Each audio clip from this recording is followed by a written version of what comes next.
बारे में कि कौन से फूड जो होते हैं वो हमारे लिए अच्छे होते हैं, कौन से नहीं होते। तो उसमें एक नाम आया था FSSAI। इसका फुल फॉर्म क्या होगा?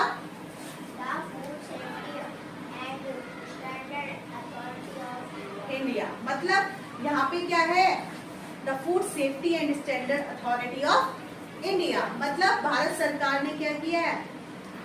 भारत सरकार के द्वारा ये स्टैंडर्ड जो है वो लागू किए गए हैं। जो भी हम खाना खा रहे हैं, अगर उस पर इस तरह का कोई मार्क है, जैसे इस पैकेट पर भी है, तो मतलब क्या डिसाइड करता है कि ये चीज हमारे खाने योग्य है और हमारे लिए क्या है? सेफ है। ठीक है। तो जब हम इस पैकेट को पीछे देंगे, इसकी न्यूट्रिएंट वैल्यू भी होगी कि इसमें कितने फैट्स हैं, कितने प्रोटीन है, कितने कार्बोहाइड्रेट्स हैं। ठीक है।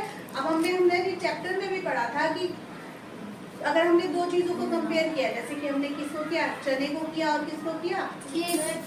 चिप्स को किया। तो कैलोरीज चिप्स में ज्यादा थी, लेकिन एनर्जी कार्बोहाइड्रेट किसमें ज्यादा मिली? हमें चने में ज्यादा मिली। जबकि कैलोरीज ज्यादा होने के बावजूद चिप्स जो थी उसमें एनर्जी इतनी नहीं थी। तो हमें कौन सी चीज ज्यादा खानी चाहिए? जो हमें एनर्जी ज्यादा प्रोवाइड कराए, प्रोटीन्स प्रोवाइड कराए और कुछ मात्रा में फैट्स कराए, एक्सेस में फैट्स ना। ठीक है। फॉर एग्जाम्पल मिलेट का अगर हमने, मिलेट में हमें रफेज भी मिलेंगे, मिलेट में हमें और भी न्यूट्रिएंट्स वैल्यू मिलती है। तो मिलेट्स क्या होते हैं? अनाज होते हैं जो हमें खाना चाहिए। ठीक है। जैसे बाजरा ले लो, खाते हैं ना हम सब।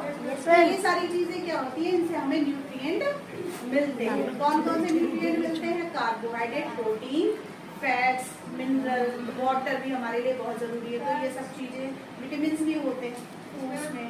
तो ये सब चीजें हमें क्या करनी चाहिए? खाने में इनका यूज लेना चाहिए और एक बैलेंस डाइट बनानी चाहिए जो क्या करे? किसी भी बच्चे की डेवलपमेंट में क्या करे? मदद करे और प्रॉपर